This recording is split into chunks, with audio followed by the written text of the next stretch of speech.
Assalamualaikum warahmatullahi wabarakatuh. Bismillahirrahmanirrahim. Alhamdulillahirabbil alamin. La ilaha illallah wahdahu la syarikalah, lahul mulku wa lahul hamdu wa huwa ala kulli syai'in qadir. Asyhadu an la ilaha illallah wa asyhadu anna Muhammadan abduhu wa rasuluh. Allahumma shalli ala Muhammad wa ala ali Muhammad kama shallaita ala Ibrahim wa ala ali Ibrahim fil alamin innaka Hamidum Majid. Alhamdulillah, sahabat-sahabat tercinta Majelis Percikan Iman. Pagi ini kita dipertemukan kembali di Majelis Percikan Iman online.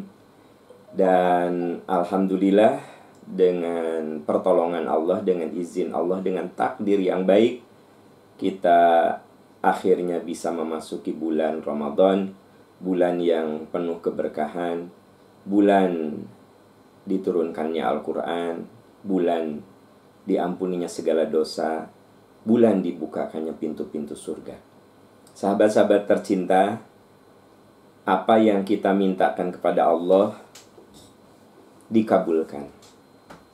Tidak lupa kita 2 bulan yang lalu, bulan Rajab, kita sudah berdoa, Allahumma barik lana fi Rajab.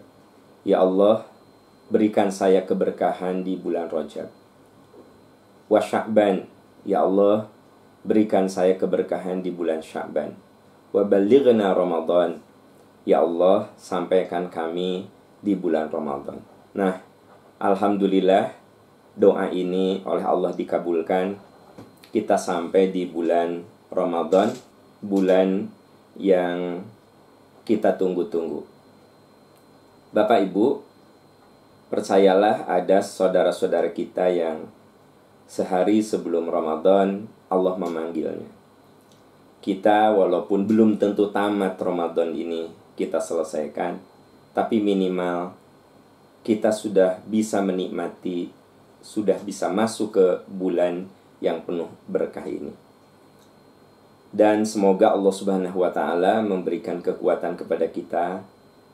Semoga kita bisa menyelesaikan Ramadan ini dengan segala kesungguhan, dengan berbagai amal soleh.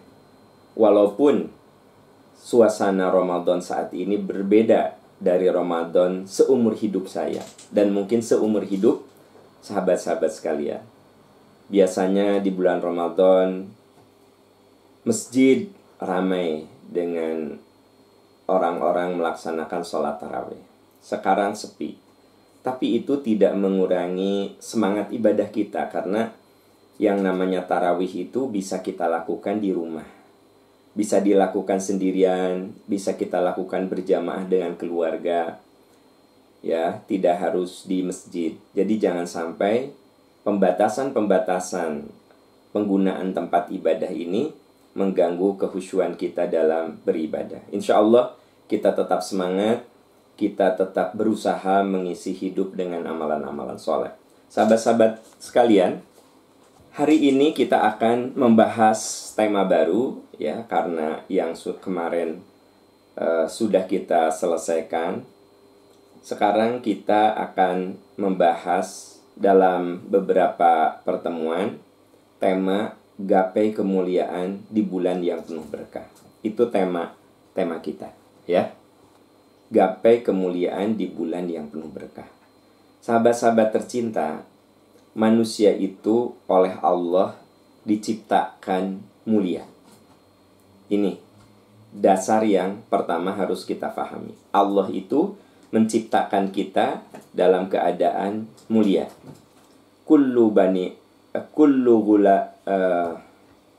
Rasulullah SAW bersabda, setiap manusia yang lahir, kullu mauludin yuladu alal fitrah.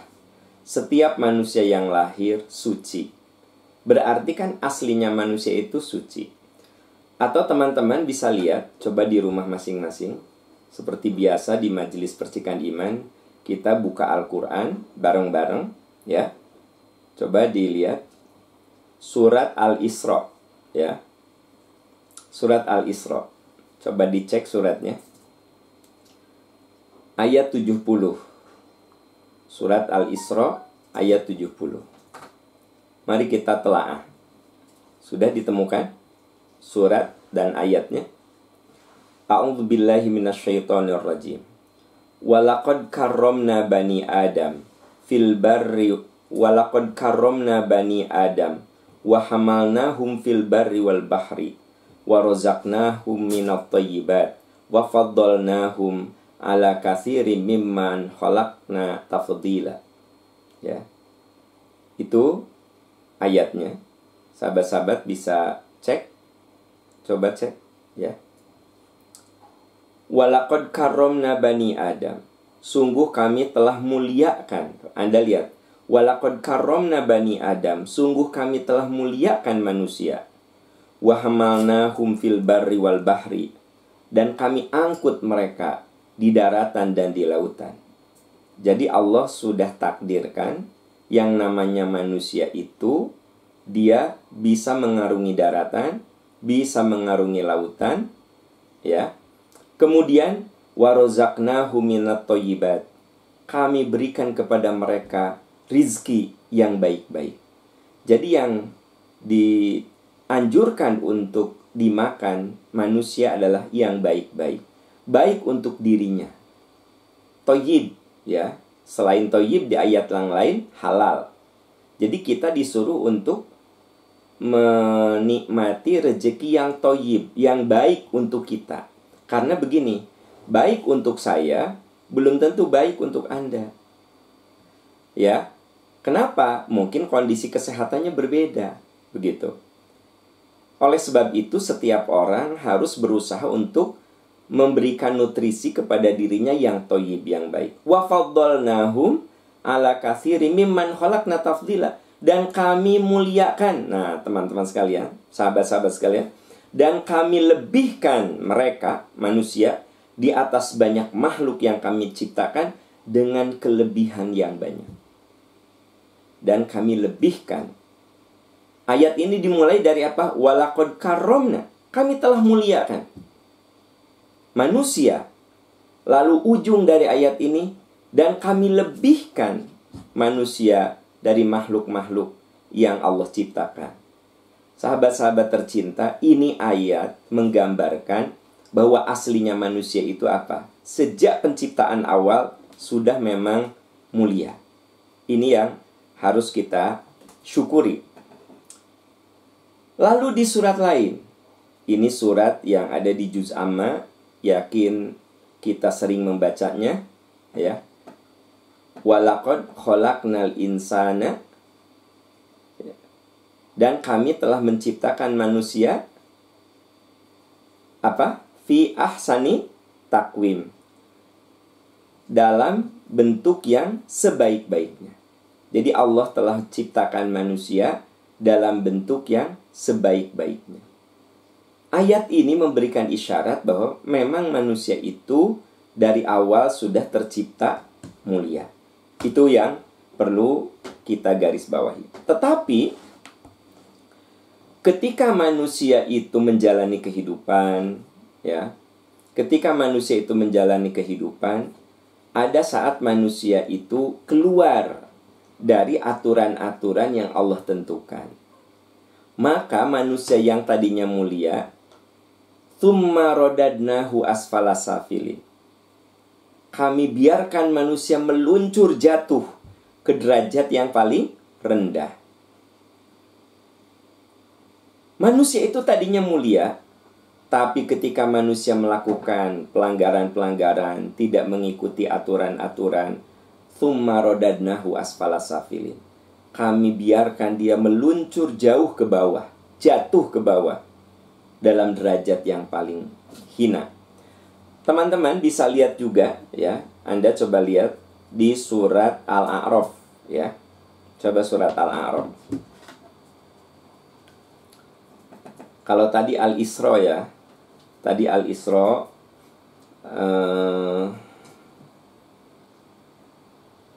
tadi Al-Isra ayat 70. Coba sekarang Al-A'raf. Pindah ke Al-A'raf. Surat ke-7. Yang di rumah teman-teman sekalian, coba kita cek, ya. Surat ke-7.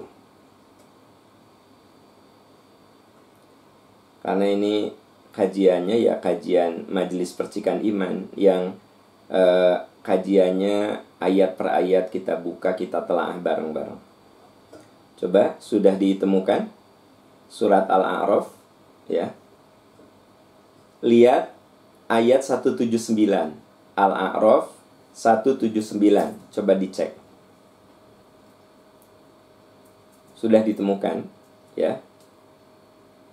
Mari kita lihat. A'udzubillahi minasyaitonirrajim. Walaqad dzara'na li jahannama katsiran minal jinni wal ins. Lahum qulubun la yafqahuna biha. Walahum a'yunun la yubsiruna biha. Walahum adhanun la yasma'una biha. Ulaika kal an'ami bal hum adall. Ulaika humul ghafilun. Sungguh kami telah siapkan Jahannam itu, kebanyakan penghuninya dari jin dan manusia. Lahum qulubun la yafqahuna biha. Mereka punya kolbu, tetapi dengan kolbu itu mereka tidak mau memahami nilai-nilai kebenaran. Ketika kolbunya mati, ketika kolbunya la yafqahun, apa yang terjadi? Walahum a'yunun la yubsiruna biha. Maka matanya pun tidak akan berfungsi untuk bisa melihat kebenaran. Kalau kolbunya sudah mati, walahum adzanun la yasma'una biha, maka otomatis yang tidak berfungsi bukan hanya mata, tapi telinganya juga tidak berfungsi untuk mendengar kebaikan. Mata, telinga, pikiran, itu adalah pintu-pintu hidayah. Ketika kolbunya mati, maka cahaya hidayah itu tertutup dari dia. Kenapa? Karena kolbunya sudah mati. Kalau sudah begitu, ulaika kal an'ami bal hum adall. Mereka itu seperti binatang ternak, bahkan lebih hina lagi dari binatang ternak. Ulaika humul ghafilun. Mereka itulah orang yang lalai. Kalau manusia itu sudah lalai dari nilai-nilai ketuhanan, kolbunya sudah mati, pendengarannya tertutup, pengliharannya tertutup, maka yang terjadi apa? Mereka itu seperti binatang ternak, bahkan lebih hina. Kenapa? Kalau binatang ternak, dagingnya masih kita manfaatkan. Kita bisa sembelih, kita bisa sate, kita bisa sop. Kalau binatang ternak. Tapi kalau manusia itu jauh dari nilai-nilai kebenaran, kan kita tidak bisa memperlakukannya seperti binatang. Tidak bisa menikmati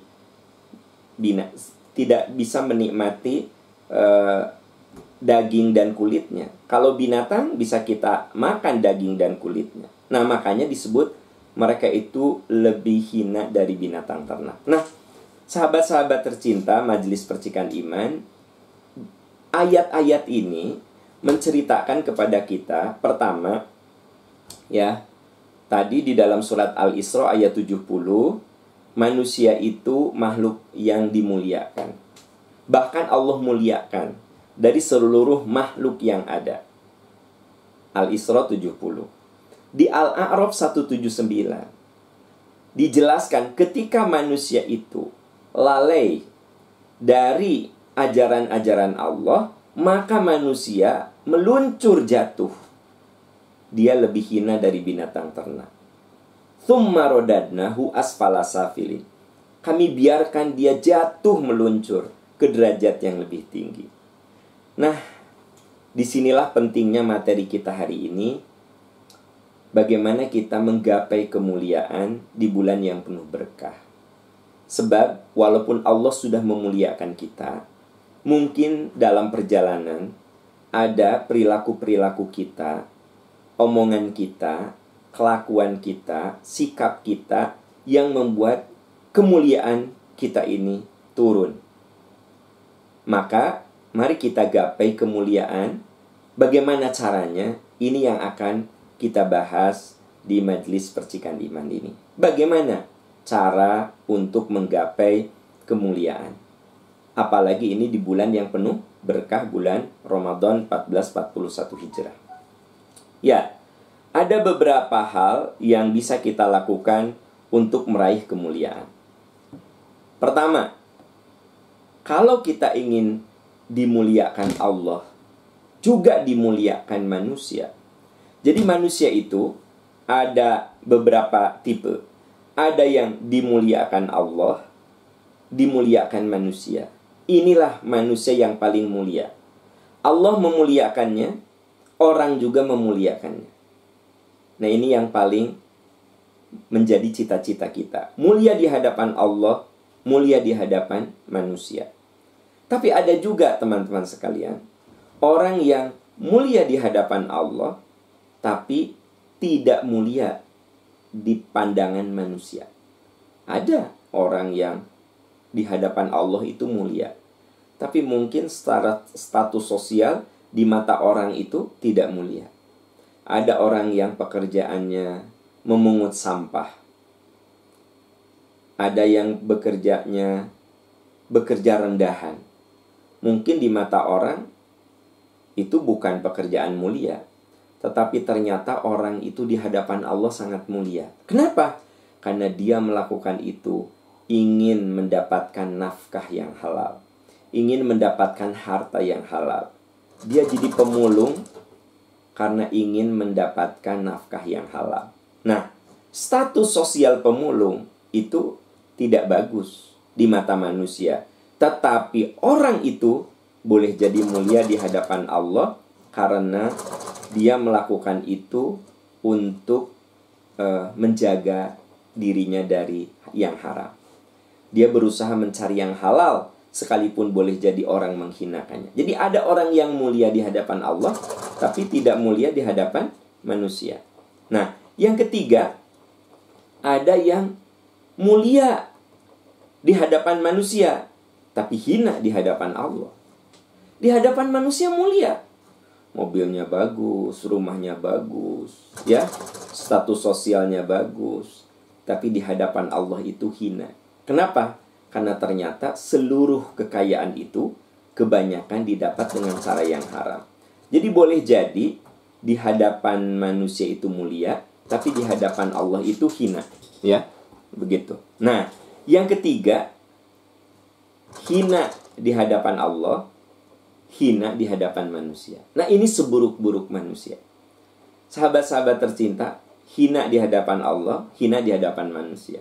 Nah, kita akan berjuang bagaimana mulia di hadapan Allah dan mulia di hadapan manusia. Kalaupun kita tidak mencapai idealitas seperti itu, mulia di hadapan Allah, mulia di hadapan manusia, minimal kita ini mulia di hadapan Allah, sekalipun mungkin di hadapan manusia kita tidak mulia. Nah, bagaimana caranya supaya kita mulia di hadapan Allah, mulia di hadapan manusia? Atau minimal, ya, mulia di hadapan Allah, sekalipun di hadapan manusia kita tidak mulia. Bagaimana caranya? 1.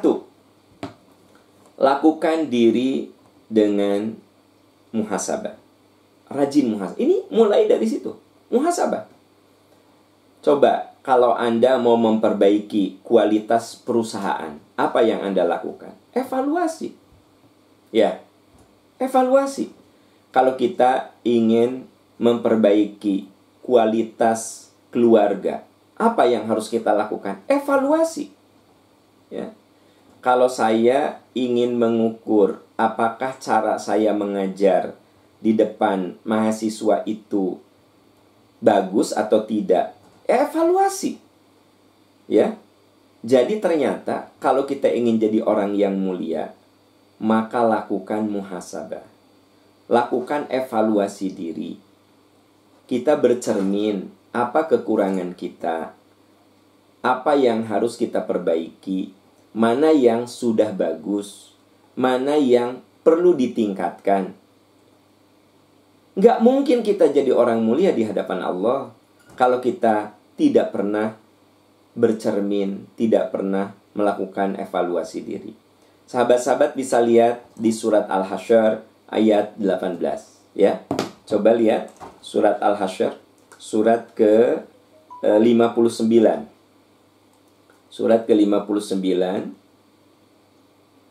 Coba dilihat ya.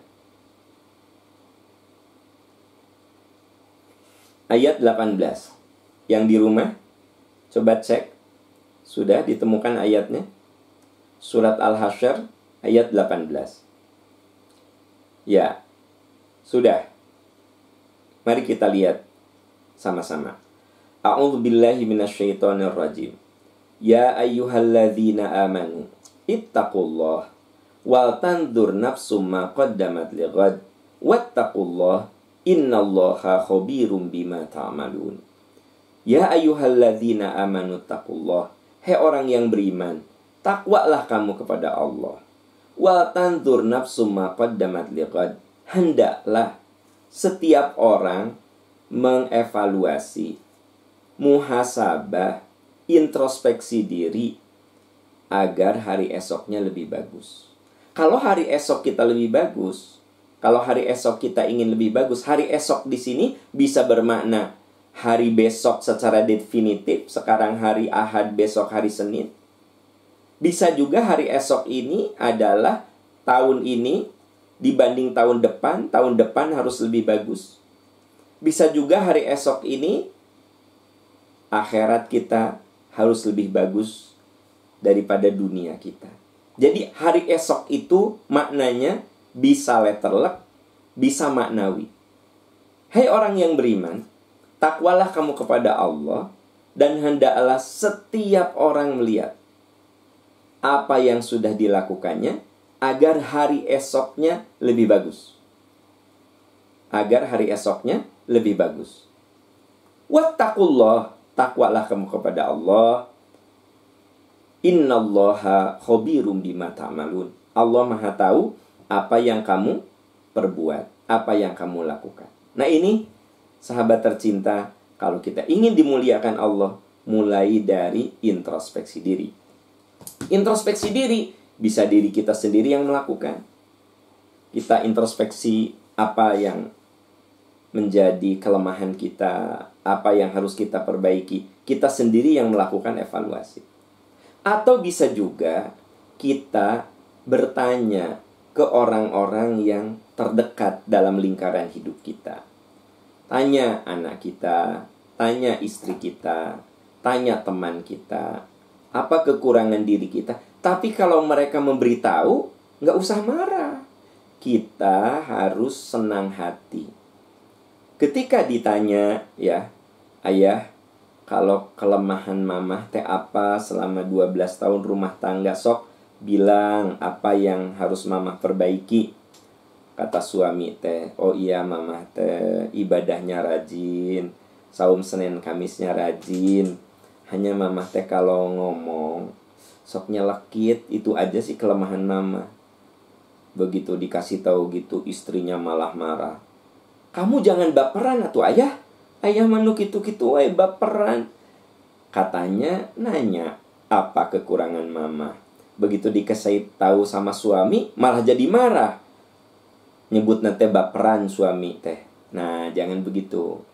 Ibu ya terima masukan dari suami. Bapak juga begitu. Ya. Kita sebagai ayah boleh tanya anak-anak kita, "Nah, apa yang harus ayah perbaiki dalam kehidupan, dalam memperlakukan kalian?" Kata anak-anak teh, "Iya ayah teh sudah baik, tapi itulah ayah teh ya, kalau janji seringkali menyalahi, seringkali memberikan harapan-harapan palsu. Katanya mau liburan, tapi pas hari liburan bilang nanti, aduh kantor banyak kerjaan." Nah, kalau anak kita ngasih tahu begitu, ya terima saja. Nah, jadi teman-teman sekalian, sahabat-sahabat tercinta Majelis Percikan Iman, ini yang pertama. Muhasabah bisa kita lakukan sendiri, atau juga kita bisa meminta orang lain memberikan masukan. Makanya orang yang rajin muhasabah, dia akan senang ketika ada yang memberitahu apa kekurangan dirinya. Ya, nah itu yang pertama. Yang kedua, ya, yang kedua, teman-teman sekalian, setelah muhasabah, yang kedua adalah mu'aqobah. Apa itu mu'aqobah? Mu'aqobah itu perbaiki diri. Bahasa lainnya adalah tobat. Kan inti dari tobat itu kan perbaikan diri kan. Jadi pertama kita melakukan muhasabah, introspeksi diri. Yang kedua adalah mu'aqobah. Mu'aqobah itu artinya memperbaiki diri. Bahasa lain dari mu'aqobah adalah taubat. Coba sahabat-sahabat ya bisa lihat di dalam surat Az-Zumar ya. Dalam surat Az-Zumar ayat 53. Coba bareng-bareng kita lihat. Az-Zumar ayat 53. Surat Az-Zumar itu surat ke-39 ya. Surat ke-39, coba bareng-bareng lihat ayat 53. Ya. Sudah ditemukan? Oke. Coba sudah ditemukan Az-Zumar ayat 53. Di situ Allah berfirman, A'udzubillahi minasyaitonirrajim. Qul ya ibadiyalladzina asrafu ala anfusihim la taqnatu mir rahmatillah. Innallaha yaghfiru dzunuba jami'a innahu huwal ghafurur rahim. Wa anibu ila rabbikum wa aslimu lahu min qabli ayyatiyakumul adzabu tsumma la tunsurun. Ayat 53-54. Ya. Katakan pada hamba-hambaku yang pernah berbuat dosa. Saya tadi katakan yang namanya manusia itu perlu melakukan muhasabah. Kenapa? Karena sebenarnya manusia tidak ada yang tercipta sempurna. Tidak ada manusia yang tercipta tanpa cacat. Tidak ada manusia yang hidup mulus. Ada aja kesalahan yang dia perbuat. Makanya perlu muhasabah, introspeksi diri. Nah, setelah kita menemukan apa kekurangan kita, apa kelemahan kita, tugas berikutnya apa? Mu'aqobah, perbaikan diri. Ketika kita melakukan perbaikan diri, berhusnuzonlah kepada Allah bahwa Allah mengampuni kita. Qul ya ibadiyalladzina asrafu ala anfusihim. Ini yang dikatakan difirmankan Allah di Az-Zumar ya, ayat 53. Katakan pada hamba-hambaku yang pernah terjerumus dosa, la taqnatu mir rahmatillah. Jangan kamu putus asa dari ampunan Allah. Jangan kamu putus asa dari ampunan Allah. Innallaha yaghfiru dzunuba jami'a. Allah ampuni dosa-dosamu seluruhnya. Catat, Allah ampuni dosa-dosamu seluruhnya. Innahu huwal ghafurur rahim. Sesungguhnya Allah Maha Pengampun, Maha Penyayang. Allah itu Maha Pengampun, Maha Penyayang. Nah, ayat 154-nya, wa anibu ila rabbikum. Kembalilah ke jalan Tuhanmu. Kembali. Nah, berarti kan kalau kita bicara perbaikan diri ya tadinya kita ini baik. Manusia itu kan mulia, saya bilang tadi. Menurut surat yang sudah saya sampaikan ya, Al-Isra ayat 70 itu, manusia itu mulia, manusia itu baik, kan gitu. Nah, makanya ketika kita sadar, wa anibu ila rabbikum, kembali ke jalan Tuhanmu, wa aslimu lahu, berserah dirilah kepadanya, min qabli ayyatiyakumul azabu thumma la tunsaru, sebelum azab turun kepadamu, kemudian kamu tidak ditolong lagi. Nah, teman-teman sekalian, sahabat-sahabat sekalian, Allah mengingatkan, sok mumpung kamu bisa memperbaiki diri, perbaiki diri. Ini waktunya untuk mu'aqobah, perbaikan diri. Ini waktunya untuk bertobat. Sebelum azab turun kepadamu dan kamu tidak ditolong. Nah, ayat ini saya baca di dalam sejumlah tafsir. Bermakna juga sebelum kematian datang kepadamu, dan kalau sudah begitu, kamu nggak bisa ditolong. Sahabat-sahabat sekalian, ya, kita harus berusaha untuk memperbaiki keburukan-keburukan kita. Artinya, kita ubah keburukan itu dengan kebaikan. Sebab, nanti kalau malakul maut menjemput, kesempatan untuk berbuat baik itu sudah tidak ada lagi. Kalau kita punya orang tua, berbuat baiklah kepada orang tua kita. Karena boleh jadi satu saat kita tidak punya kesempatan lagi untuk berbuat baik. Selama kita bisa beramal soleh, beramal soleh.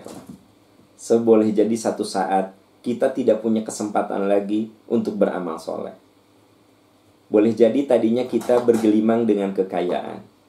Tapi karena satu dan lain hal, perusahaan itu rontok dan jatuh. Akhirnya kita tidak bisa berbuat baik lagi dengan harta kita. Itu sebabnya ketika Allah masih menitipkan kesehatan, Allah masih menitipkan rezeki, Allah masih menitipkan ilmu, gunakanlah semua yang ada di genggaman kita ini untuk kebaikan. Kenapa? Bisi, khawatir kita nggak punya kesempatan itu lagi. Kalau sudah begitu, kamu tidak akan ditolong. Dalam arti tidak ada kesempatan lagi untuk berbuat baik. Begitu. Sahabat-sahabat tercinta, di dalam surat Al-Munafiqun ada ayat, Anda bisa lihat surat Al-Munafiqun ya. Surat ke-63, coba dicek. Surat ke-63 Al-Munafiqun, coba dicek. Ayat 9 ya. Ayat 9, ayat 10. Al-Munafiqun ayat 9 sampai 10. Sudah ditemukan? Coba cek ya. Oke. Mari kita lihat.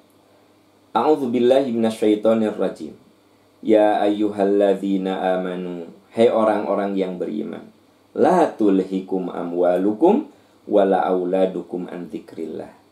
Jangan sampai anak-anakmu, keturunanmu, keluargamu, dan hartamu melalaikan kamu dari mengingat Allah. Wa may yaf'al dzalika, siapa yang melakukan itu, lalai. Kita mencintai harta boleh, mencintai keluarga harus, tapi jangan sampai cinta terhadap harta, keluarga, pekerjaan itu melalaikan kita kepada Allah. Kalau kamu lalai, maka kamu termasuk orang yang rugi. Faulaika humul khasirun. Kalau sekarang ini kita masih sehat, sekarang ini kita masih diberi harta oleh Allah, diberi rezeki oleh Allah, wa anfiqu mimma razaqnakum. Nafkahkan apa yang Allah rezekikan kepadamu. Jadi yang Allah rezekikan kepada kita itu bukan hanya materi, tapi juga kesehatan, umur, harta, ya. Nah, innafkahkan min qabli ayyatiya ahadakumul maut. Sebelum kematian menjemput kamu. Sebelum kematian menjemput kamu. Fayaqula, ada orang yang saat kematiannya menjemput, Rabbi laula akhartani ila ajalin qarib. Ya Allah, sekiranya engkau bisa menangguhkan, sekiranya aku boleh ditangguhkan, ila ajalin qarib, sesaat saja, fa asaddaqa wa akum minas sholihin, maka saya akan bersedekah dan saya akan menjadi orang yang soleh. Sahabat-sahabat tercinta, ini ayat mengingatkan kita, kalau kita masih punya kesempatan berbuat baik, segera. Ya, ini kembali lagi ke Az-Zumar ayat 53-54 yang sedang saya bahas tadi. Ternyata kalau kita ingin dimuliakan oleh Allah, satu, muhasabah. Yang kedua, kita harus berusaha untuk memperbaiki diri. Ya. Memperbaiki kehidupan kita, kesolehan kita. Begitu. Mumpung Allah masih memberikan waktu. Sebab nanti kalau waktunya sudah tidak ada, kamu tidak akan ditolong lagi. Bahkan kamu akan menyesal.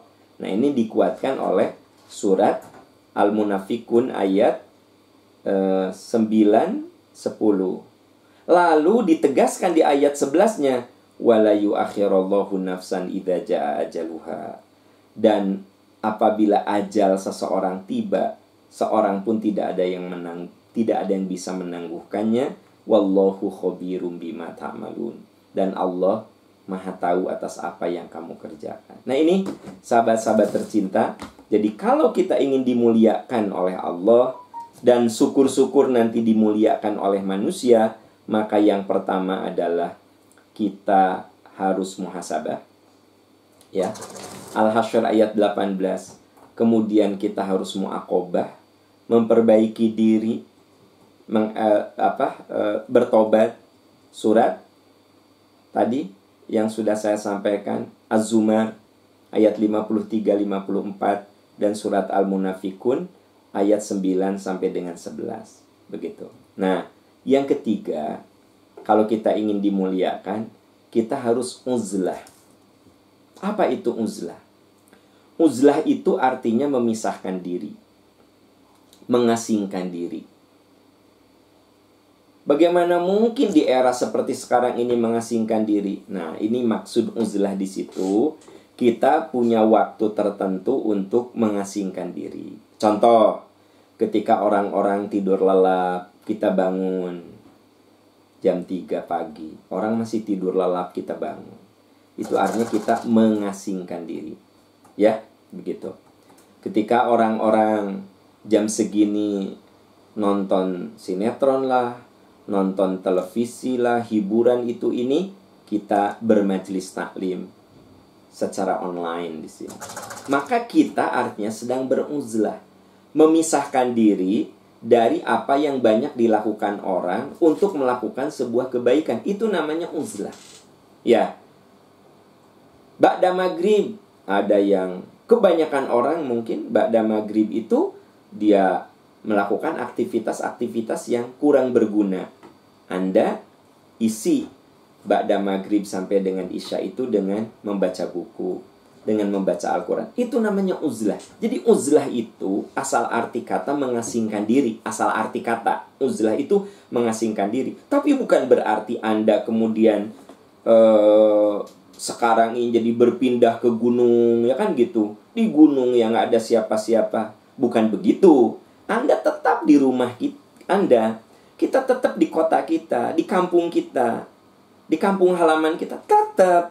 Tapi kita menyisihkan waktu untuk melakukan uzlah, beribadah kepada Allah, menyendiri, ya, tafakur, begitu. Nah, contohnya, sahabat-sahabat sekalian, Anda bisa lihat, ya, di surat Toha ayat 130. Coba kita lihat surat Toha, surat 20 ayat 130. Kita lihat. Fasbir ala ma yaquluna wasabbih bihamdi rabbika qabla tulu'is syamsi wa qabla ghurubiha wa min ana'il laili fasabbih wa atrafan nahar la'allaka taradha. Ya. Fasbir, bersabarlah engkau atas apa yang mereka katakan. Ini sebenarnya arahan kepada Nabi. Awalnya untuk Nabi, tapi Anda tahu kan yang namanya Quran itu merupakan kitab suci yang Allah turunkan kepada umat manusia, kepada kita, pengikut Rasul, ya. Di situ dikatakan, fasbir, bersabarlah kamu atas apa yang mereka katakan. Kan Nabi Muhammad itu disebut orang gila. Nabi Muhammad itu disebut pemecah belah umat saat itu. Nabi Muhammad itu dituduh orang yang haus kekuasaan. Pokoknya segala tuduhan-tuduhan itu disampaikan kepada Nabi. Dihinakan, dinistakan. Pokoknya Nabi tidak sepi dengan penghinaan, dengan tuduhan, dengan macam-macam. Fasbir ala ma yaqulun.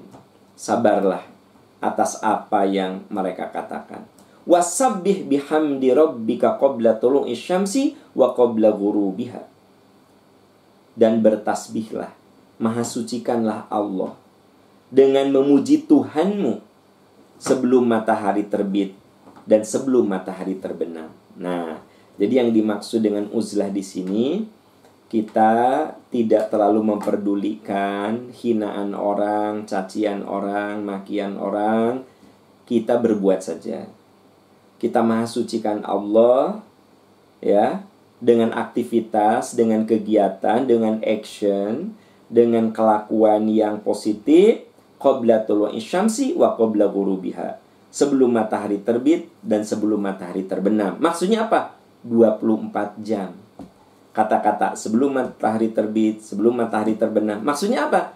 24 jam kita maha sucikan Allah Subhanahu wa taala. Ya. Kemudian apa? Wa min ana illail, dan pada pertengahan malam. Fasabbih, maha sucikanlah Allah, wa atrafan nahar la'allaka tardha. Maka ayat itu memberikan isyarat, sahabat-sahabat sekalian, bahwa ketika siang kita memahasucikan Allah, pada waktu tengah malam, pada ujung siang hari, terus kita mahasucikan Allah. Maksudnya apa? 24 jam kita beruzlah. Sekali lagi, uzlah itu artinya memisahkan diri.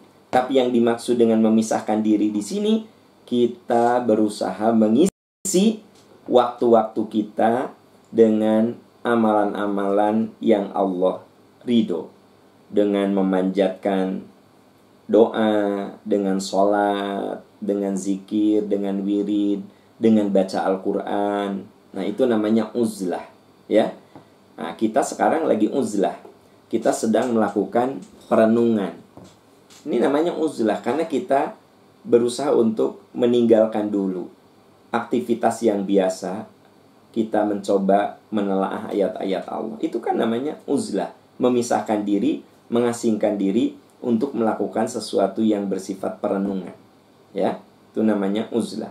Nah, yang keempat, sahabat-sahabat tercinta, kalau kita ingin dimuliakan oleh Allah dan syukur-syukur nanti dimuliakan oleh manusia, yang keempat adalah kita harus punya amunisi kesabaran. Kita harus punya kekuatan jiwa. Karena apapun itu butuh kekuatan dari diri kita. Sahabat-sahabat, coba Anda punya cita-cita apa, punya niat apa, itu tidak akan terwujud tanpa sebuah kesungguhan, kesabaran dari diri kita. Jangan jauh-jauh lah. Di Ramadan ini kita punya target. Sebut saja targetnya, gak usah ideal, 10 juz saja. Selama Ramadan kita khotam 10 juz.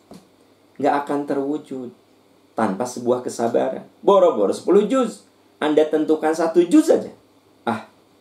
Saya mau khotamkan Al-Quran 1 juz di Ramadan ini. 1 juz.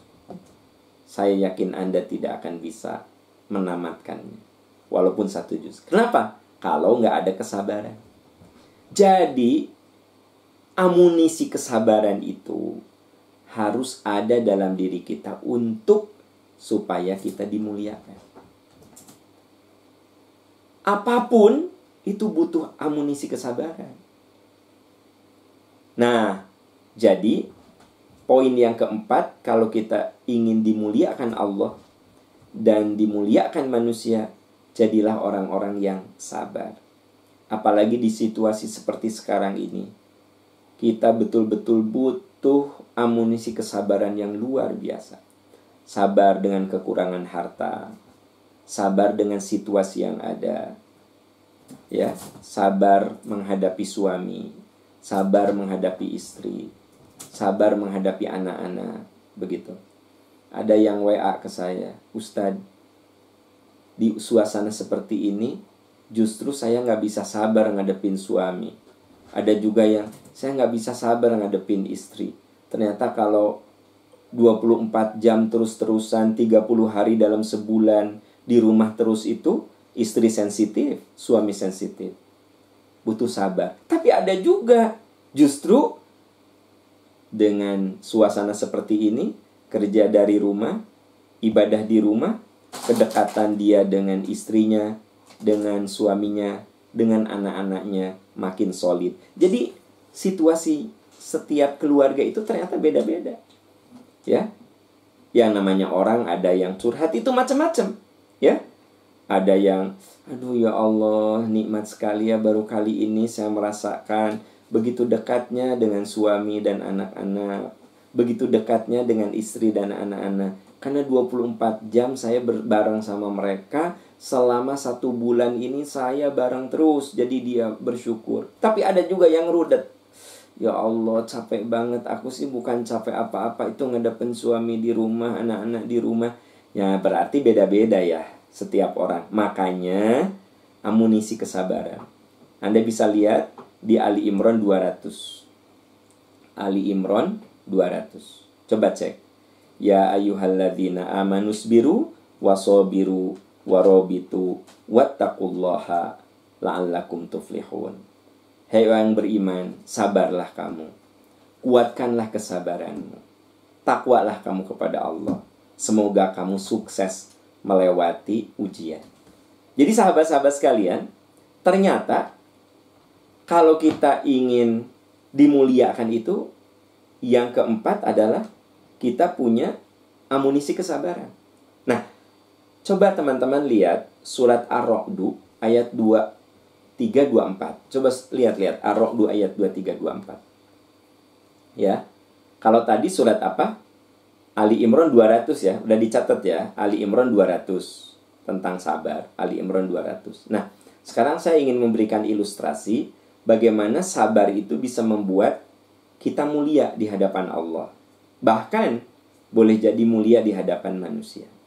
Nah, coba Anda lihat surat Ar-Ra'd ayat 23-24. Surat Ar-Ra'd, surat ke-13 ya. Sudah ditemukan? Surat ke-13 ayat 23-24. Jannatu adnin. Mereka masuk ke dalam surga Aden. Jannatu adni yadkhulunaha. Mereka masuk ke dalam surga Aden. Wa man shalah min abaihim. Mereka bertemu di surga dengan orang-orang soleh dari nenek moyang mereka. Wa azwajihim, pasangan hidup mereka. Wa dzurriyyatihim, anak cucu mereka. Mereka masuk ke dalam surga Aden, bertemu dengan orang-orang soleh dari nenek moyang mereka, pasangan hidup mereka, ya, anak cucu mereka. Wal malaikatu yadkhuluna alaihim min kulli bab. Malaikat masuk dari semua pintu. Masuk dari semua pintu surga. Lalu apa kata malaikat? Salamun alaikum bima sobartum.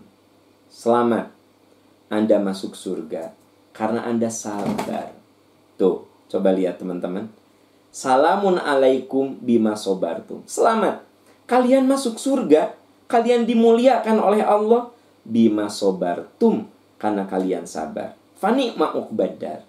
Itulah tempat kembali yang baik. Jadi malaikat menyambut ahli surga dengan kalimat salamun alaikum bima sobartum. Selamat, kalian bisa dimuliakan Allah di dalam surga bima sobartum, karena kalian sabar. Fani ma'uqbadar. Itulah tempat kembali yang bagus. Sahabat-sahabat tercinta, jadi kalau kita ingin dimuliakan oleh Allah, jangan lupa kita selalu melakukan muhasabah, introspeksi diri. Mu'aqobah, perbaiki diri. Uzlah, sisihkan waktu untuk melakukan perenungan. Yang keempat, sabar. Karena sabar itu adalah energi untuk supaya kita bisa melakukan segala kebaikan. Tanpa sabar, kita tidak mungkin melakukan itu semuanya. Dan yang kelima adalah zuhud. Ini yang kelima, zuhud. Zuhud itu artinya ya, orang yang menggunakan fasilitas dunia untuk akhirat. Itu namanya zuhud. Orang suka mengartikan zuhud itu memusuhi dunia. Keliru. Bukan memusuhi dunia zuhud itu. Menggunakan fasilitas dunia untuk akhirat. Orang zuhud, dia kalau udah cari rezeki ya sungguh-sungguh. Tapi rezekinya itu bukan sekedar untuk kesenangan dirinya. Dia gunakan untuk kebaikan. Zuhud itu menggunakan apa yang Allah berikan untuk bekal akhirat. Ini dijelaskan di dalam surat Al-Qasas ayat 77. Coba teman-teman lihat. Al-Qasas ya. Surat Al-Qasas ayat 77. Cek bareng-bareng ya. Surat ke-28. Surat ke-28 sudah ditemukan ya. Ayat 77. Ini zuhud nih. Wabtaghi fima ataqallahu darul akhirah. Gunakanlah apa yang Allah berikan di dunia untuk akhirat. Carilah akhirat dengan duniamu. Ini itu orang zuhud. Jadi orang zuhud itu orang yang menjadikan fasilitas dunia, apa yang ada di genggaman itu untuk akhirat. Wala tansa nasibaka minad dunya. Tapi kamu tidak perlu melupakan dunia. Jadi orang zuhud tetap menikmati dunia, tapi dia tidak diperbudak oleh dunia. Bahkan di ayat berikutnya, wa ahsin kama ahsanallahu ilaik. Berbuat baiklah kamu sebagaimana Allah telah berbuat baik kepada orang lain. Jadi orang yang zuhud itu orang yang dia selalu berbuat baik kepada orang lain, dan dia jadikan fasilitas dunia itu untuk akhirat. Ya. Wala tabghil fasad. Jangan kamu membuat kerusakan di muka bumi. Dia tidak pernah menebar kerusakan, menebar keburukan. Nah, sahabat-sahabat tercinta, hati-hati yang dimaksud menebar keburukan, termasuk Anda terima broadcast dari orang. Tolong baca. Kalau di situ ada unsur adu domba, ada unsur fitnah, gak usah disebar lagi. Ya, ada unsur adu domba nih, gak usah disebar lagi. Kenapa? Anda sedang menebar kerusakan. Tapi kalau itu adalah broadcast yang sifatnya untuk kebaikan, ya, begitu, boleh kita sebar. Tapi kalau kan ada sekarang ini, ya, broadcast yang sifatnya memanas-manasi, mengadu domba, menghinakan satu kelompok, sehingga otomatis kalau kita sebar merasa terhina kelompok itu. Tahan. Wala tabghil fasad. Jangan kamu membuat kerusakan di muka bumi. Innallaha la yuhibbul mufsidin. Allah tidak menyukai orang-orang yang melewati batas, orang-orang yang membuat kerusakan. Nah, sahabat-sahabat tercinta, ini yang disebut dengan zuhud. Orang suka mengartikan zuhud itu orang yang sudah tidak suka lagi dengan dunia. Itu keliru. Yang namanya zuhud itu dia tetap mencari dunia, tapi dia gunakan dunia itu sebagai media, sebagai sarana untuk akhirat. Sekarang gini, bisa nggak saya membantu orang lain di tengah kondisi keterpurukan ekonomi akibat COVID-19 ini? Kalau kita nggak punya rezeki, kalau kita nggak punya harta, bisa nggak kita bagi sembako? Bisa nggak kita meringankan beban orang lain? Nggak bisa.